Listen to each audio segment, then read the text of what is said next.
I tap my phone awake to check the time and notice 3 banking notifications stacked like dominoes.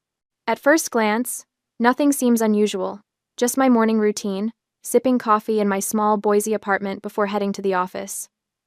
But as I unlock the screen, my stomach drops. $3,980. $3,980. $3,980. 3 identical charges. Overnight, while I slept, my auditor training kicks in before emotion can take hold. I set my coffee down, the mug making a soft click against the coaster, everything in its place, as always. My face remains perfectly composed, the professional mask I've perfected over 7 years of examining other people's financial disasters. But my hands betray me, trembling slightly as I tap through to the transaction details. American Airlines. 3 separate business class tickets, purchased at 2:17 a.m. Impossible, I whisper to my empty kitchen. I haven't bought airline tickets in months, and certainly not in the middle of the night. I switch to Gmail, but something's wrong. The password I've used for years is rejected. After 3 attempts, a notification appears. Your password was changed 1 hour ago. A cold wave of violation washes over me. Someone has been inside my accounts while I slept. I tap the Forgot Password option and select Phone Recovery. Within seconds, my phone pings with a verification code. As I reset my password and log in, a notification appears showing the recovery email used for the recent change. p.garcia.mom@aol.com. P. My mother's email. I sit very still, processing this information with the detached precision that makes me good at my job. The evidence forms a clear pattern, but my mind resists the conclusion. Parents don't steal from their children. They just don't. As I scroll through my inbox, I find them 3 airline confirmations, already marked as read. Business class tickets to Maui. 1 for my father, Mitchell. 1 for my mother, Paula. 1 for my brother, Evan. My phone buzzes with a text. My mother's name appears on screen. Thank you for gifting the family their dream trip. I knew you were always generous. I love you. The coffee turns bitter in my mouth. My mind flashes back to last week, when this all began. Mom created the group chat on a Tuesday evening. Garcia Summer Retreat 2026, she named it, as if it was already decided. I'd muted it immediately, but not before seeing her first message claiming I had volunteered to sponsor the trip. The family Zoom call 2 days later had been a disaster. Me at my kitchen table, trying to clear up her misunderstanding, while the rest of the family discussed Maui excursions. Flights are around $860, Mom had announced, her voice sweet but her eyes sharp. Anyone who can't afford it will have to stay home. Zoe, honey, you're the only one still single, with no kids to worry about. I'd maintained my auditor face neutral, unreadable while calculating how that subtle dig was meant to leverage my singlehood into financial obligation. After the call, I'd messaged her privately. I've made it clear I am not paying for anyone, I wrote, simple and direct. Her response came instantly. Oh, sweetie, you forgot again. You promised your father at Thanksgiving. A lie. A blatant, calculated lie. And now, 3 unauthorized charges totaling $11,940 on my credit card. I take a deep breath, center myself, and call the bank's fraud department. Despite my shaking hands, my voice comes out clear and professional. This is Zoe Garcia. I need to report 3 fraudulent transactions on my account. The representative asks for details, which I provide with methodical precision. When she asks if I know who might have made these charges, I hesitate for only a moment. Yes, I say. This is identity theft committed by a family member. A pause on the other end. Miss Garcia, because you have identified the perpetrator, to proceed with the dispute and protect you, we require you to file a police report. The words hang in the air. Filing a police report against my own mother. The thought makes my chest tight, but I think of the $54,800 in student loans I paid off through years of careful budgeting and overtime work. I think of the small apartment I can finally afford, where everything is organized exactly as I like it. I think of the 3 business class tickets, not economy, at $860 as she'd claimed to the family, but $3,980 each purchased while I slept. I understand. I tell the representative. I'll file the report today. My phone buzzes again as I end the call. The bank has already notified the airline of potential fraud. The tickets are instantly canceled. Almost immediately, my phone explodes with messages. From Mom. Zoe, what did you do? The airline just called us. From Dad. Call your mother right now. Fix this. From Mom again. We told everyone about this trip. You can't embarrass us like this. I set the phone down, my hands finally steady. Through the window, I see my father's truck pull into my apartment complex, tires screeching as he parks haphazardly across two spaces. He slams the door and strides toward my building, his face already flushed with anger. I know what's coming. The shouting, the intimidation, the same tactics they've always used to get their way. But something has shifted inside me. Perhaps it's the auditor in me seeing the pattern so clearly now. Their two mortgages, the $37,000 in credit card debt I discovered when preparing their taxes last year, the facade of wealth they maintain while living beyond their means. Or perhaps it's simply that they've finally gone too far. I stand up straight, smoothing down my shirt. I check that my phone is recording in my pocket. I prepare to face my father, not as a daughter, but as a victim of fraud with evidence in hand. Later that afternoon, I stared at my laptop screen, the blue light harsh against my eyes as midnight approaches. Sleep isn't an option, not with the weight of betrayal pressing down on my chest. The bank representative's words echo in my mind. We'll investigate, but it may take up to 10 business days. 10 days is too long to wait for answers. I need to understand how deep this violation goes. The forgotten AOL account p.garcia.mom@aol.com stares back at me from my screen. Mom had created it years ago when I left for college, supposedly to stay connected.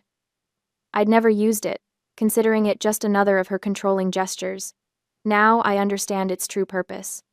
I click through my recovery options on several accounts. There it sits, neatly listed as a backup for Gmail, Amazon, my credit card portal, all added without my knowledge or consent. She kept it active all this time. I whisper to myself, the realization spreading like ice through my veins. She was waiting for the right moment. I switch to my banking portal and begin scrolling through months of statements. At first, nothing jumps out. Then I notice a pattern hidden in plain sight. Small charges. Test runs. A $14.99 transaction at a grocery store I never visit. A $23.45 charge at a gas station in Meridian when I was home in Boise. Each one just small enough to fly under my radar. My phone buzzes beside me. Dad, you'd better fix this by tomorrow. Your mother is devastated. I set the phone face down without responding. The intimidation tactic is so familiar it's almost comforting in its predictability. First comes Dad's anger, then Mom's tearful manipulation. Their strategy hasn't changed since I was 10 years old. Mitchell creates fear, Paula exploits guilt. I open a new document and begin methodically logging each unauthorized access attempt I can find. Dates, times, amounts.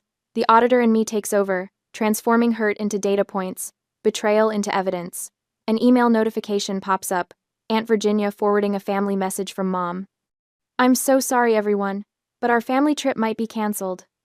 The economy tickets, $860 each, are selling out fast, and Zoe's having some kind of breakdown about helping the family. Please pray for her. I laugh bitterly. Business class at $3,980 versus $860 economy, a $9,360 difference she conveniently failed to mention to anyone. The lie is so brazen it momentarily takes my breath away. I take a screenshot, saving it to my growing evidence file. Then I notice the email thread below messages I wasn't meant to see. Aunt Virginia hadn't realized they were included when she forwarded Mom's message. Paula. We need to book soon before she changes her mind. Once the charges go through, she won't make a scene.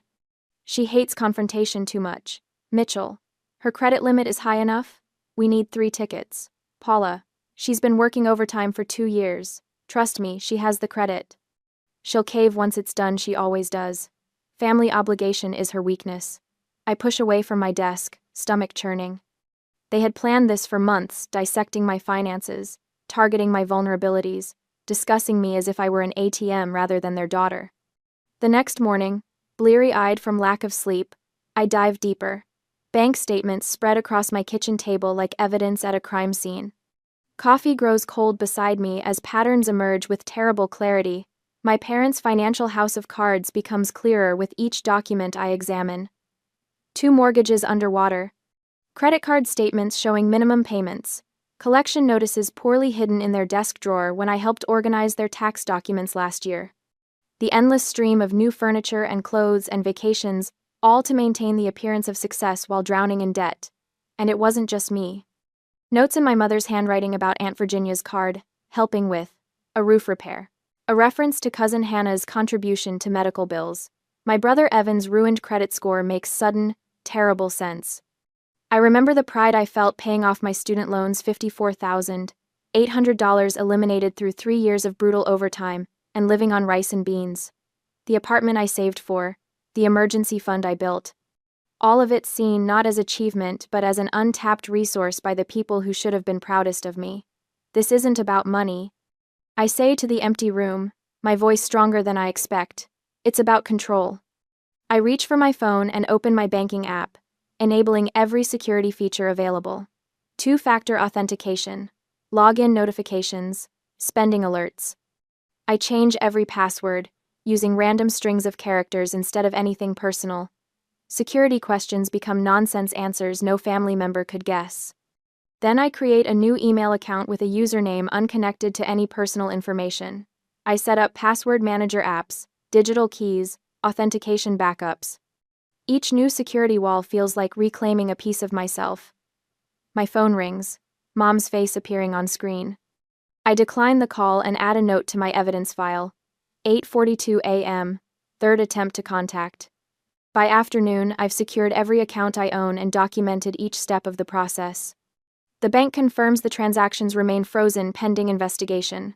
The airline emails confirmation that the tickets are officially canceled, funds to be returned once the fraud investigation concludes. Outside, rain taps against my window. Inside, for the first time since discovering the charges, I feel something other than shock and betrayal. My hands no longer tremble as I organize my documentation. My breath comes easier as I prepare for the confrontation I know is coming. The isolation is still there, the knowledge that I stand alone against the people who should have protected me. But beneath that pain, something else is growing. Resolve. 2 days after the incident, the pounding at my door makes the hinges shudder. 3 thunderous blows, then silence, then 3 more. I have known that rhythm, my father's way of announcing himself, since I was a child. The pause between barrages is just long enough to let dread settle in. I slip my phone into the pocket of my hoodie and start the recording app. Idaho is a one-party consent state. Only I need to know this conversation is being preserved. I take a deep breath and open the door. Mitchell Garcia fills the doorframe, face flushed crimson above his polo shirt. Before I can speak, he barrels past me into my apartment. "What did you do?" His voice bounces off the walls of my small living room. "Cancel the dispute right now. Your mother is crying." I close the door with deliberate slowness, buying seconds to compose myself. "Hello to you too, Dad. Don't you dare get smart with me."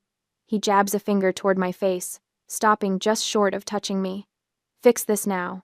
Call the bank. Tell them it was a mistake."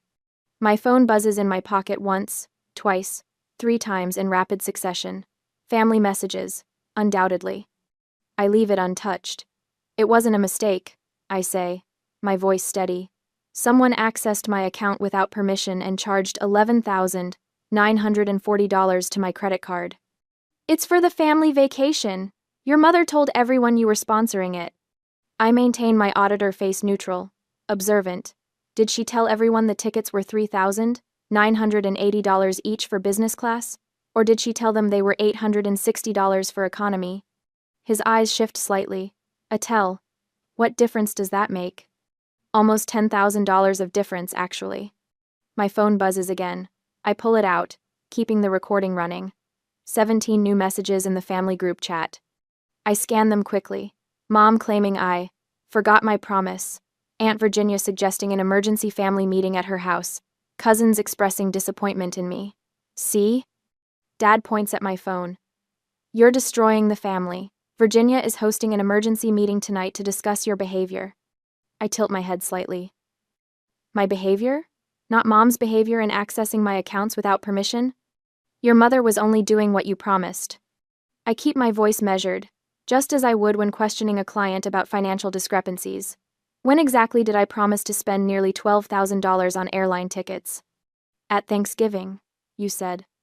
I didn't attend Thanksgiving last year. I was working in Seattle, remember? He waves this away. Whenever it was. The point is, families help each other. When your brother needed bail money last year, I paid it. When your cousin needed her transmission fixed, Virginia covered it. I see my opening.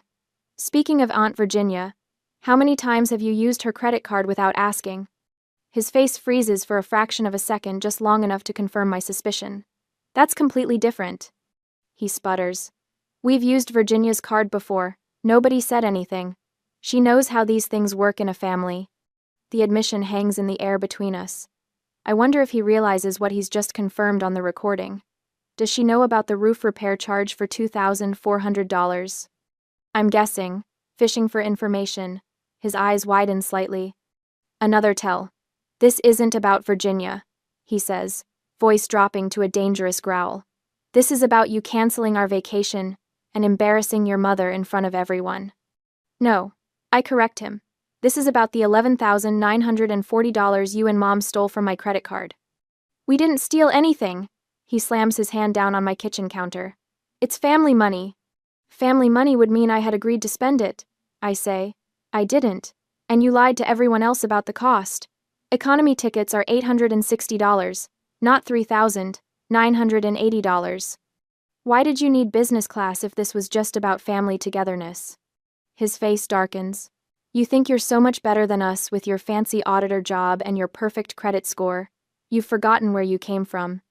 I remember exactly where I came from, I say quietly.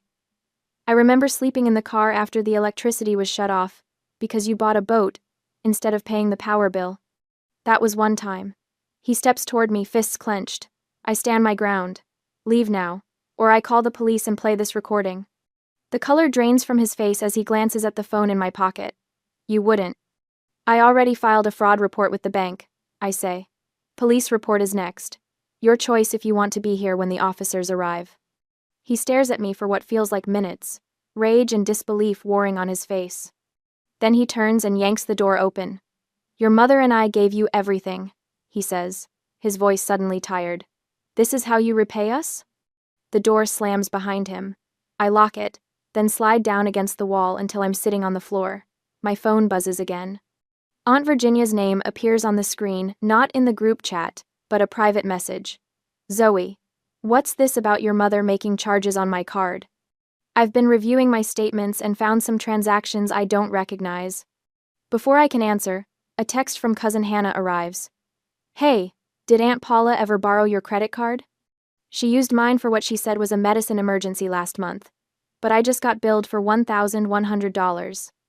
The pattern clicks into place. I'm not the only victim, just the first to speak up. My hands shake slightly as I dial the non-emergency police number. The dispatcher connects me to an officer who takes my information with professional detachment. I provide dates, amounts, and the name of the bank's fraud department contact. The officer assigns my case a number, #81 ID. We'll be contacting Mr. and Mrs. Garcia for a statement. She tells me.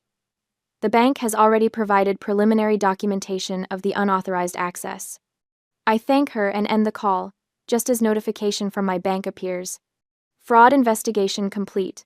Disputed charges $11,940, reversed. Funds will appear in 2 to 3 business days. Almost immediately, my phone lights up with incoming calls. Mom, Dad, Mom again, Dad again. I silence each one, watching them stack up in my missed calls list. For the first time since discovering the charges, I allow myself to cry. Not from sadness, but from a complex tangle of emotions I can't quite name. Relief, vindication, grief, resolve, all washing through me in waves. When the tears subside, I open a blank document on my laptop and begin typing a letter to my parents. 3 paragraphs in, I delete it. Some things can't be fixed with words. Instead, I open my journal and write. Financial boundaries are emotional boundaries. Love cannot exist without respect. The words feel right, a simple truth I should have recognized years ago. I spend the next hour organizing documentation, screenshots of the fraudulent charges, the email recovery attempt notification, text messages from my parents, and a transcript of the recorded conversation with my father. I save everything in triplicate local storage, cloud backup, and an encrypted email to myself. My phone buzzes with a notification about the emergency family meeting at Aunt Virginia's house tonight. Rather than dread, I feel a strange sense of calm. The burden of secrecy has lifted. The pattern is exposed. I connect my phone to a small Bluetooth speaker and test the audio quality of my father's recorded admission. His voice fills my living room with crystal clarity. We've used Virginia's card before. Nobody said anything. I pack the speaker in my bag alongside printed copies of the bank statements and police report. The emergency family meeting won't go as they expect.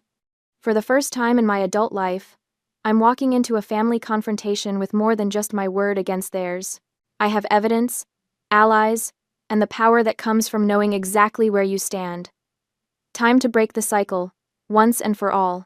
On the family emergency day, I park 3 houses down from Aunt Virginia's colonial-style home, my hands steady on the wheel. I've arrived exactly on time, not early enough to be ambushed alone, not late enough to be accused of drama. The recording device in my phone is tested and ready. I check my reflection in the rearview mirror and adjust my expression into what my colleagues call my auditor face, neutral, composed, revealing nothing. Remember why you're here? I whisper to myself, gathering the manila folder containing printed copies of the credit card statements. The evidence speaks for itself. 3 charges of $3,980 each, totaling $11,940. The moment I step through Aunt Virginia's front door, 13 pairs of eyes swing toward me. The living room falls silent, conversations cutting off mid-sentence. They're arranged in a loose semicircle, like a firing squad waiting for the command. I recognize the setup immediately. They've been thoroughly briefed against me. In the center sits my mother, tissues clutched dramatically in her hand. Her eyes are red-rimmed, mascara carefully smudged for maximum effect. Dad stands by the door, arms crossed, blocking the easiest exit. The message is clear. No one leaves until this is settled. She's here, Aunt Virginia announces unnecessarily, her voice tight with discomfort. She gestures to an empty chair positioned directly across from my mother, the hot seat. I take it without hesitation, placing my folder on my lap, and wait. The first rule of auditing: let the subject talk. People revealing their own inconsistencies is always more effective than pointing them out. Honey, my mother begins, her voice wavering with practiced vulnerability. We're all so worried about you. I remain silent, my expression unchanged. I don't know what's wrong with her, she continues, addressing the room while dabbing at dry eyes. Her audit job is too stressful. The pressure has been building for months. My cousin Brandon leans forward. Zoe, your mom says you've been having memory problems, forgetting conversations, promises. Financial stress does terrible things to the mind, Aunt Virginia adds, right on cue. I notice Dad shifting his weight, moving slightly closer to the door. Textbook intimidation positioning. Do you understand how much you've hurt your mother? My 19-year-old cousin Melissa asks, her voice dripping with the self-righteousness of someone who's been promised a free vacation. She's been crying for days. She's been crying. I catalog each accusation mentally, watching the pattern unfold. The younger relatives make me feel guilty. The older ones question my stability, all orchestrated by my mother's expert conducting. Paula dabs her eyes again. We just want to understand, sweetie. You seemed so happy to help with the family trip. Then suddenly, her voice breaks perfectly. You even called the police. There it is, my opening. Would you like to know why I called the police? I ask, my voice calm and clear. The room goes completely still. Without waiting for an answer, I open my folder and remove the credit card statements. I pass copies to Aunt Virginia and Uncle Robert, the family's unofficial leaders. These are my credit card statements showing 3 charges of $3,980 each, totaling $11,940, made at 2:17 a.m. while I was asleep. I keep my tone professional, as if presenting findings to a client. They were purchased using my Gmail account, which was accessed after my password was changed. The recovery email used was p.garcia.mom@aol.com. My mother's face flushes. Those numbers can't be right. The airline confirmed these were business class tickets, not economy tickets. At $860 as you told everyone else. I continue as if she hadn't spoken. The police report number is #81ID, if anyone would like to verify. Uncle Robert's eyes widen as he studies the statement. Business class? Paula said economy was already stretching the budget. That's not. My mother begins, but Aunt Virginia interrupts her. Paula, you say that. She pauses, her expression shifting as pieces click into place. Last year you were nice enough to help me set up my online utility payments. After that, there was a $2,400 charge for roof repair I never authorized. The room temperature seems to drop 10 degrees. Cousin Hannah looks up from the statements, her face pale. Last summer, after you borrowed my card to buy groceries when your purse was stolen, there was an $1,100 charge from a medical clinic I never visited. My mother laughs, the sound brittle and false. Everyone makes mistakes with online payments. You can't possibly think. I think we should all check our statements, Aunt Virginia says firmly, pulling out her phone. Dad steps away from the door, anger replacing intimidation. This is family business. You're all overreacting to a simple misunderstanding. A misunderstanding of $11,940? Uncle Robert asks, his voice dangerously quiet. My parents exchange glances. Mom stands abruptly. We should discuss this at home, Mitchell. But as they move toward the door, Uncle Robert steps into their path. I think we need answers first, Paula. I reach into my pocket and remove my phone. You don't have to believe me, I say, connecting it to Aunt Virginia's Bluetooth speaker. Believe, Dad. I press play. My father's voice fills the room. We've used Aunt Virginia's card before. Nobody said anything. My mother's face turns white. Dad freezes in place, hearing his own words played back to him. That's not what I meant, he stammers, but the damage is done. Aunt Virginia rises from her chair and walks over to stand beside me. This stops today. Cousin Hannah retrieves her purse, pulling out her own financial records. I have 3 misunderstandings here that match Paula's shopping trips. My brother Evan, who has been silent until now, clears his throat. They destroyed my credit score. It's 520 now because of loans I never took out. One by one, family members begin to share similar stories. 3 generations of victims comparing notes, patterns emerging across 2 decades of financial manipulation. My parents retreat to the corner of the room, former allies edging away from them. The united front they'd carefully constructed crumbles before my eyes. I'm sorry I doubted you, Aunt Virginia says quietly to me. We should collect everyone's evidence. I'll testify if you need me to, Uncle Robert adds, his lawyer's mind already cataloging the offenses. My mother's tears have vanished completely. Her eyes are cold, calculating, searching for an escape route. Dad's bluster has deflated, replaced by stunned silence as he watches his wife's manipulation tactics fail for the first time. Mitchell, she hisses, say something.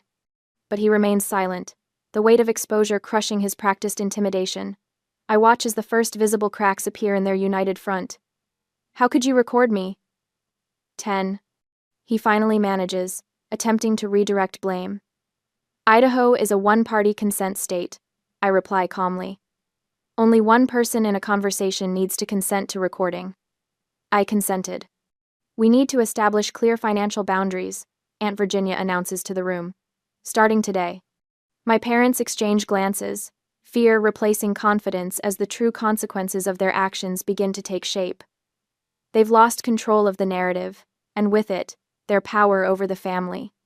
The facade that took decades to build has crumbled in less than an hour. I remain seated, my auditor face finally revealing a trace of satisfaction. The tables have turned, and for once, the manipulators are the ones with nowhere to hide. 2 days later, I spotted them the moment I pulled into the company parking lot. My parents' silver Lexus, the one with 2 years of payments left on a 7-year loan, idles near my reserved space, engine running despite the mild spring morning. Mom sits in the passenger seat, her back unnaturally straight, while Dad drums his fingers against the steering wheel. They've been waiting. My stomach tightens, but I keep my face neutral. The auditor face. I park 3 spaces away and gather my things, taking my time. Through my windshield, I watch Mom nudge Dad. He kills the engine, and they both step out. Zoe, Mom calls, her voice honeyed with false cheer. Honey, we need to talk. I lock my car and walk toward the building entrance, briefcase in hand, as if I haven't seen them. My coworker Jill passes by, offering a quick wave before disappearing through the glass doors. Mom intercepts me halfway across the lot, Dad trailing behind her like a reluctant shadow. Her mascara is perfect, but the skin beneath her eyes looks paper thin. She's lost weight since the family meeting 2 weeks ago. Please, she whispers, glancing around to ensure no one can hear. Just 5 minutes. I check my watch. I have a meeting at 9. This is important, Dad interjects, his voice lacking its usual thunder. Mom reaches into her designer purse, the one she bought after maxing out her Nordstrom card last Christmas, and pulls out a stack of papers. I recognize the bank letterhead immediately. Home equity line of credit application. 401k early withdrawal forms. They're financial lifelines. Listen, Mom says, her voice dropping even lower. The bank is demanding $11,940 by the end of the month. We just need you to make one phone call to the fraud department. Her fingers tremble slightly as she clutches the papers. Tell them you made a mistake, that you authorized the charges. I stand perfectly still, watching the desperation play across her face. We'll pay you back, Dad adds, eyes darting toward the office building. We swear. We just need time to get the money together. You know I can't do that, I reply, my voice flat. Filing a false police report is a crime. Mom steps closer, perfume enveloping me like a toxic cloud. Think about what this means, Zoe. Your father and I might not be at Thanksgiving this year. Or Christmas. She reaches for my arm. You'll be all alone. Is that what you want? I step back, breaking contact. 2 more coworkers walk past, casting curious glances our way. Your choice affects all of us, Dad says, his voice hardening slightly. What will your cousins think? Your aunts and uncles? That you'd throw away your family over a misunderstanding? A misunderstanding? The word tastes bitter on my tongue. Mom's eyes narrow, calculating. What about your work friends? I'd hate for them to get dragged into our family drama. She nods toward the building.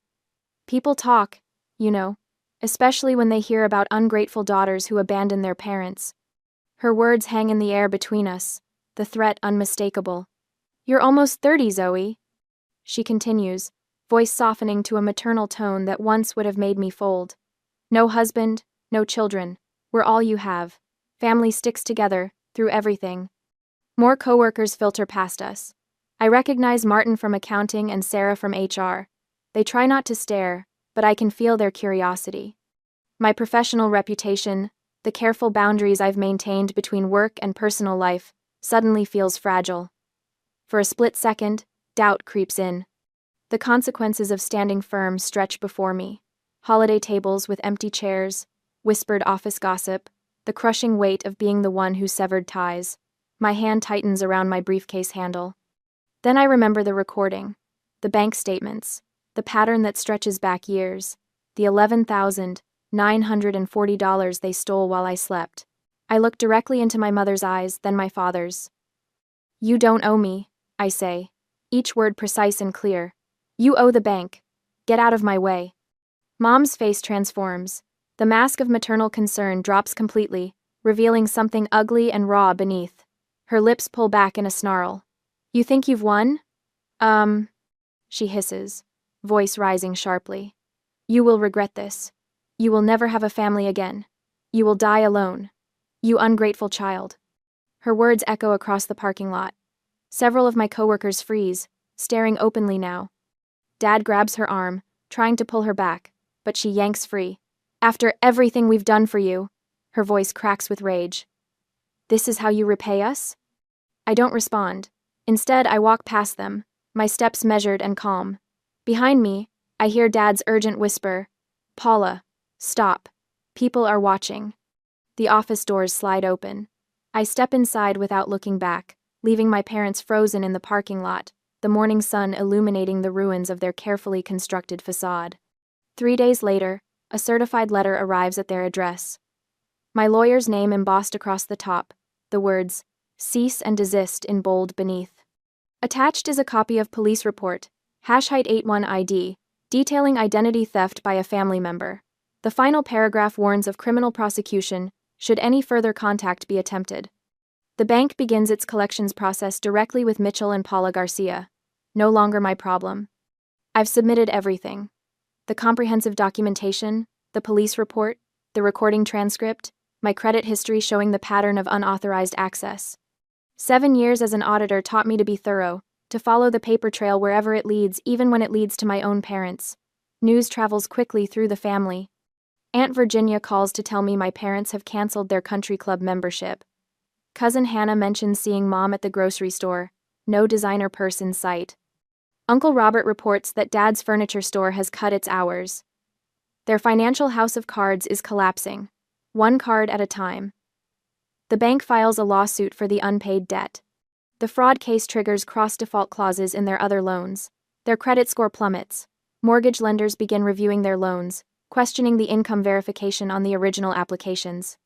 I don't feel vindication. Just a quiet certainty that consequences, long deferred, have finally arrived. 4 weeks after the parking lot confrontation, my phone rings. Aunt Virginia's name appears on the screen. I hesitate before answering. "Zoe," she says, her voice careful. "I thought you should know. Your parents have listed their house for sale." I sit at my kitchen table, the same spot where this all began, with 3 unauthorized charges, and absorb the information. "Are you okay?" she asks after a moment of silence. "Am I?" The family has fractured along fault lines that were always there, just hidden beneath the surface.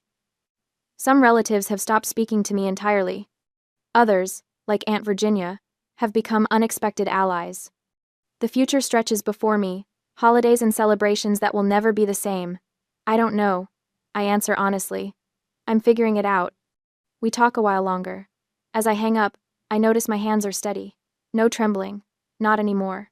I stand at my kitchen window, morning sunlight filtering through new privacy blinds as I wait for my coffee to brew. 7 months since everything changed, and small rituals like this still feel like victories. My apartment, once just a space I maintained, has become a sanctuary. The new security system panel glows steadily by the door, a constant reminder that I control who enters my life now.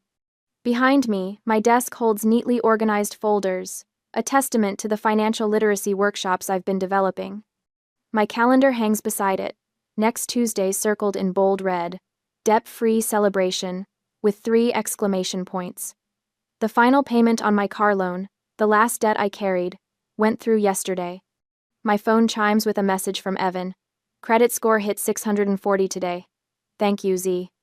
I smile, remembering his face when I offered to help him rebuild after our parents' financial manipulation had destroyed his credit. Another text follows from Cousin Hannah, asking about Sunday dinner at Aunt Virginia's. This new family we've cobbled together feels real in a way the old one never did. The coffee maker beeps. I pour a cup and sit at the same kitchen table where I discovered the fraud 7 months ago. Same table, same mug, but the woman holding it is unrecognizable from that morning. My banking app shows a healthy savings account instead of fraud alerts. A notification pops up. Credit score. Excellent. 812. I remember how I once hid this number from my parents, knowing they'd see it as an asset to exploit, rather than achievement to respect. I open my journal, running my fingers over yesterday's entry. Financial boundaries are emotional boundaries. I see that so clearly now. What I thought was my weakness, being unable to just help family, was actually my strength. Real love cannot exist without respect.